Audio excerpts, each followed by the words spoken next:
America had V8s. India had the 800. We've got the original 800, the first model change, the last facelift, the Alto, the Zen, the new Alto. We've got all generations of the car that put India on wheels.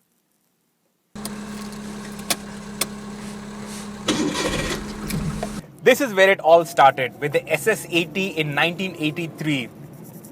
And we're lucky to have found a pristine example. Everything is perfect. Okay, the seat covers aren't original, but apart from that, it's got everything that the original car had, including the 12-inch cross-ply tires, this spindly steering wheel, horns over here, airbags, ABS. What are you talking about? And it's such a joy to drive. Such a simple car. It's light. It's got enough performance. Back then, it was quite a radical machine. It was amongst the smallest cars that you could get. Okay, there was a Sipani Dolphin, but this was way superior in terms of quality. It had a 3-cylinder engine, 37 horsepower, 4-speed gearbox. When all our other cars had column shifters, they had it on the floor. Bucket seats. And you can imagine how 4 or 5 people sat inside this car, how they fit inside this car. But it still moves quite well. I can understand this obsession people have, some people, with vintage cars. Driving this old, lovely, beautifully maintained example, it's such a joy. There is a thrill of not driving too fast.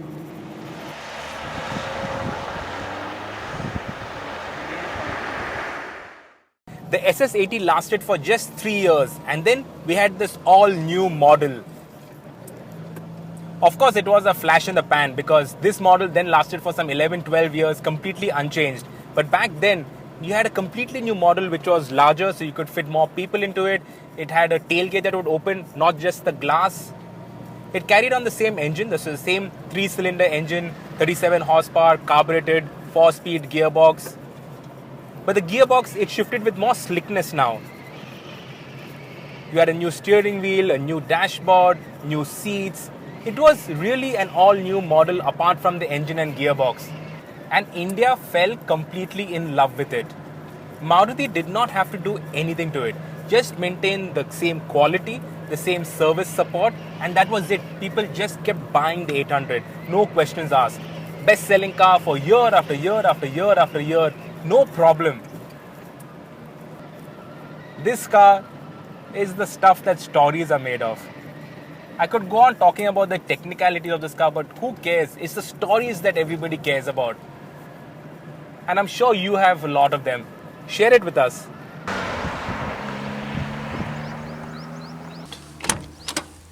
In which other car can you reach out and unlock all 4 doors? The 800, it's really small.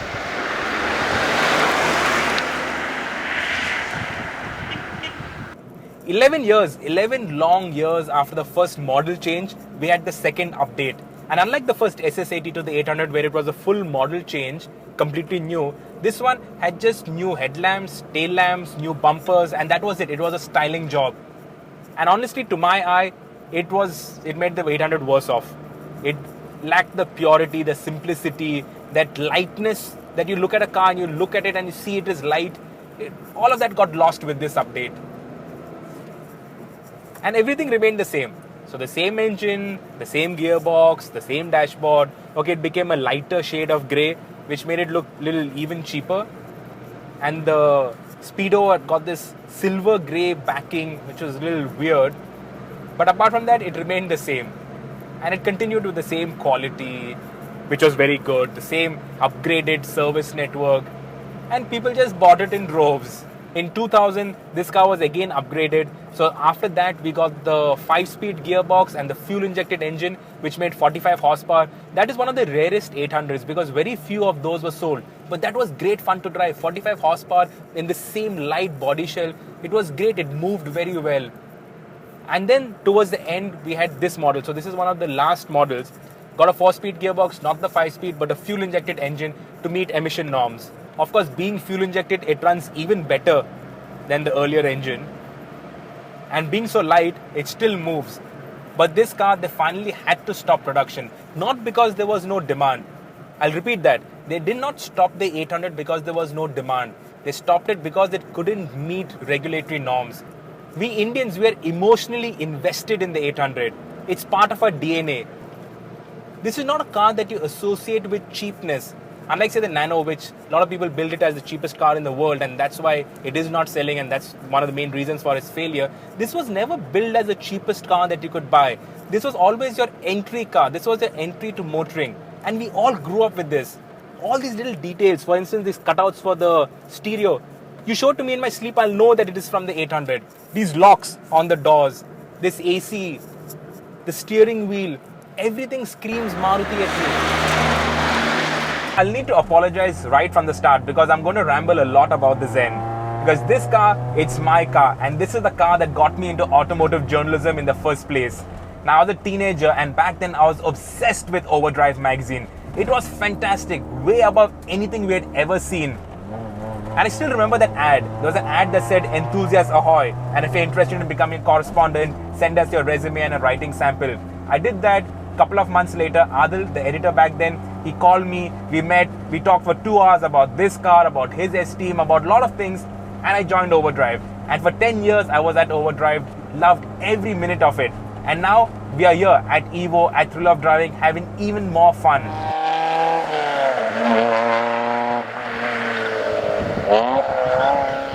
This is the car that allowed me to have the best job in the world. Now you can imagine how much I love this car. So a little bit about the Zen. It was launched in '93, and back then it was a cutting edge car. An all aluminum 1-liter engine. It made 58 horsepower, which was a big step up from the 800 that had 37 horsepower. A 5-speed gearbox, which every automotive journalist described as a hot knife cutting to butter. It is a beautiful gearbox, and 5 speeds were a novelty also back then. This engine is an absolute beauty. Even today, it's quick. The car weighs just 765 kilos, so it's a light car. It's got a good power to weight ratio. And even today, you can have fun with it. I've also done my own R&D on this car, so it's got an Automatic exhaust on it. All that bor bor bor that you hear, that's the exhaust. I don't know how much it really helped in performance, but in my head, it gave it 10 horsepower more. We bought this car in '97, and it was one of the first cars to have body-colored bumpers. You'll find it hard to imagine, but back then, body-colored bumpers were a big deal. A white Zen with white bumpers. Just imagine, I was the coolest cat in town. This car's got power, nothing. No power steering, no power windows, no central locking, nothing. It's pure. So parking, okay, it is a bit of a hassle these days now that you're used to power steered cars. But otherwise, it's a beautiful car. It's direct. It's still lovely to drive, lovely to throw around. It's a throwback to the days when cars were simple, you could work on them. Now in '97, the cars were still carbureted. So this has got the Mikuni carb. It's got 2 diaphragms. So the second diaphragm opens when you're really going for it, and that kills fuel efficiency. All Zens also came factory fitted with a boost button. This AC compressor switch here. If you were going uphill and you wanted to maintain any sort of speed, you had to switch off the AC.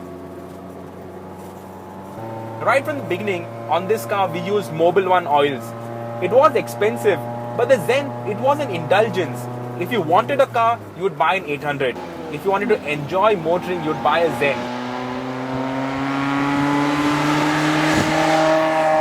It took another Maruti to drop the 800 from the perch of the best-selling car in the country.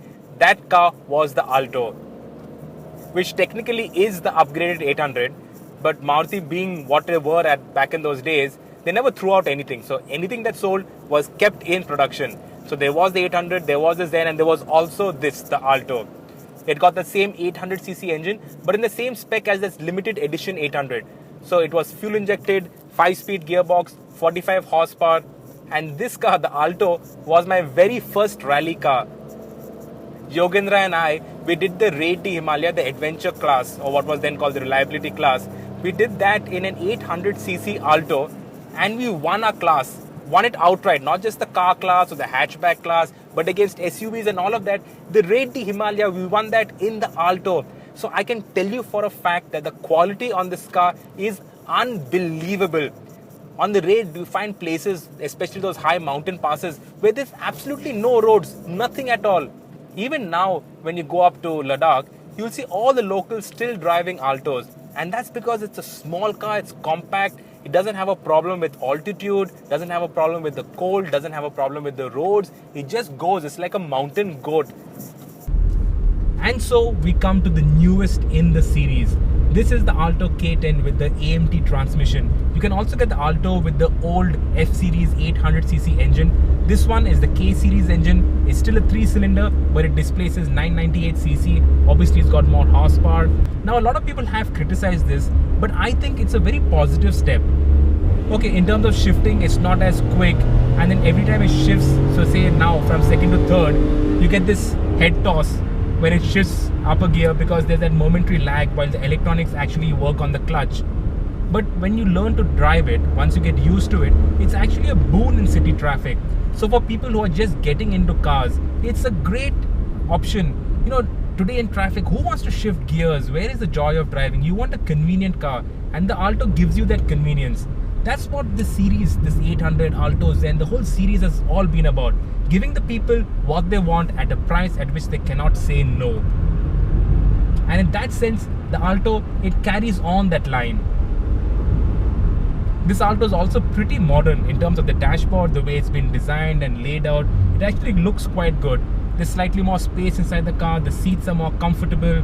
There are a lot of creature comforts that you take for granted today, an integrated stereo, USB connection, but it still does not have airbags, does not have ABS, and that's a big failing. The Alto over the years has become progressively softer because people want better ride quality. So the ride height has been jacked up, it's got higher profile tires, it's got softer suspension, and because of that, it just tends to bounce and float about the place. This electric power steering does not have much feel in it, and honestly, when you push it hard, it's just all over the place.